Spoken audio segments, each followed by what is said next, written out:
Oi, eu sou a Thaís, do canal Desalinho, e hoje nós vamos falar sobre tomates.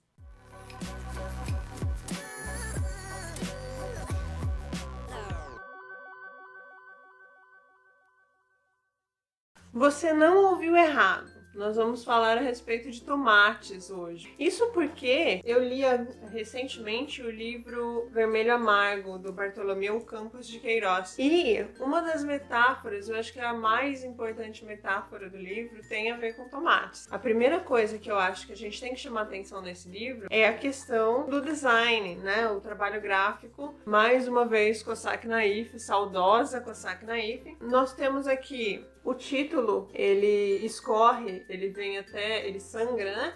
Até a beirada. Essa parte do livro, ela é toda em vermelho e a opção foi por letras vermelhas. Então ele é cheio dessa questão do vermelho. Só que, se por um lado nós temos essa imagem do tomate, que eu já vou explicar, de um vermelho vivo, aqui, né, no projeto gráfico, o vermelho já é um vermelho mais sanguíneo. Vermelho Amargo é o nome do livro. É um livro extremamente amargo mesmo. E ele é, ao mesmo tempo, extremamente poético. Qual que é a ideia da história?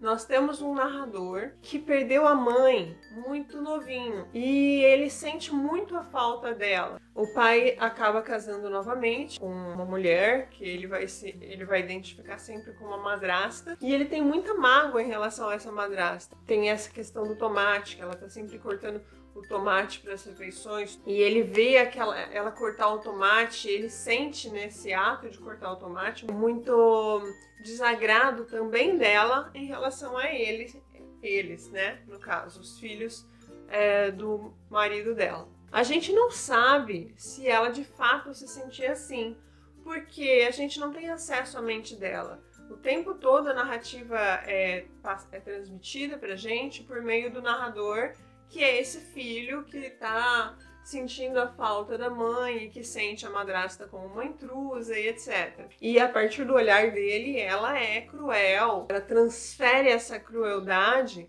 para o ato de cortar os tomates. Mas não necessariamente a coisa é assim. A gente tem um narrador aí que não é muito confiável. O narrador de primeira pessoa não é um narrador confiável.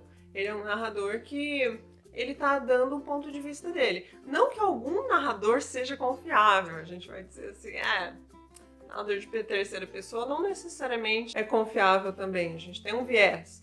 Mas o narrador de primeira pessoa é o menos confiável que a gente tem. Então, qual que é a imagem bonita que nós temos em relação a esse tomate também? O fato de que as fatias, elas vão ficando mais grossas à medida que à medida que a família vai diminuindo. A filha mais velha casa e vai morar em outro lugar. Aí depois ele tem um irmão que come vidro e aparentemente ele morre. Menos um na família. Depois, essa irmã mais velha chama a irmã mais nova para ir morar com ela porque ela estava se sentindo muito triste, etc. E no final você tem o pai, a madrasta e esse narrador. Eu não vou falar tudo porque é spoiler, mas aí a ideia a gente tem essa relação do tomate, da grossura da fatia do tomate como representativo do aumento dessa solidão, dessa amargura que nós temos com esse personagem, e a questão do vermelho e como esse vermelho vai remeter a essa tristeza, a esse vazio para esse personagem. Então é bem interessante e é extremamente poético. A linguagem dele é arrepiante. Tem um trecho que vai falar assim: a madrasta retalhava um tomate em fatias, assim finas, capaz de envenenar a todos. Era possível entrever o arroz branco do outro lado do tomate, tamanha sua transparência. Com a saudade evaporando pelos olhos, eu insisti em justificar a economia que administrava seus gestos.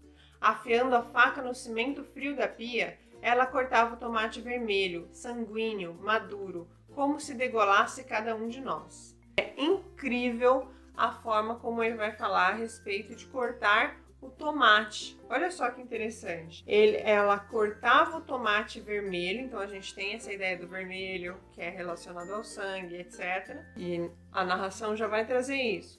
Sanguíneo. E aí na sequência, como se degolasse cada um de nós. Não se sabe se isso é fato, mas ele sente como se essa madrasta quisesse matar esse personagem. Quisesse matar não só o narrador, mas todos os filhos do marido. É uma mistura desses elementos todos. A saudade que ele tem da mãe, essa birra que ele tem com a madrasta e mais esse desagrado que ele acha que a madrasta tem em relação aos filhos do pai dele. Ele chega em alguns momentos a achar que o pai também estaria com esse mesmo sentimento. Então, se eles pudessem, então se o pai e a madrasta pudessem, eles se livravam da gente. Então ele tem esse sentimento. Outra coisa interessante é o fato de que ele é feito em parágrafos, uns blocos assim. Esses blocos, esses parágrafos, eles são praticamente independentes. Você consegue lê-los. É quase, por isso que essa questão do poético, né? É quase como se fossem vários poemas em prosa, todos reunidos sobre um mesmo tema, mas independentes.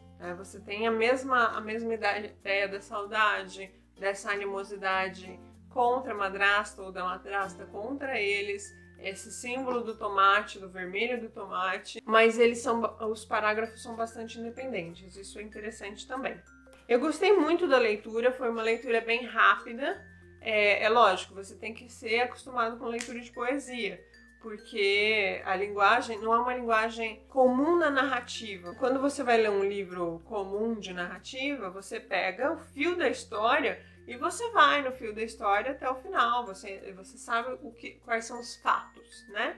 Quais são as ações que estão acontecendo ali. Aqui, como é muito memória, sentimento, sensação, uma imagem que remete a uma lembrança, a leitura é um pouquinho mais dificultada, mas não é nem um bicho de 7 cabeças. É só vocês entrarem no livro sabendo que vocês estão lidando com um livro que é mais poético do que narrativo de fato.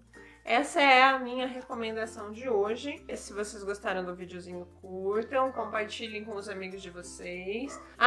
Se por acaso vocês já leram esse livro e vocês têm alguma impressão a respeito dele, escrevam aqui nos comentários que eu queria saber como foi a recepção de vocês também. Assinem o canal, apertem o sininho para vocês receberem as atualizações e beijinhos, até a próxima!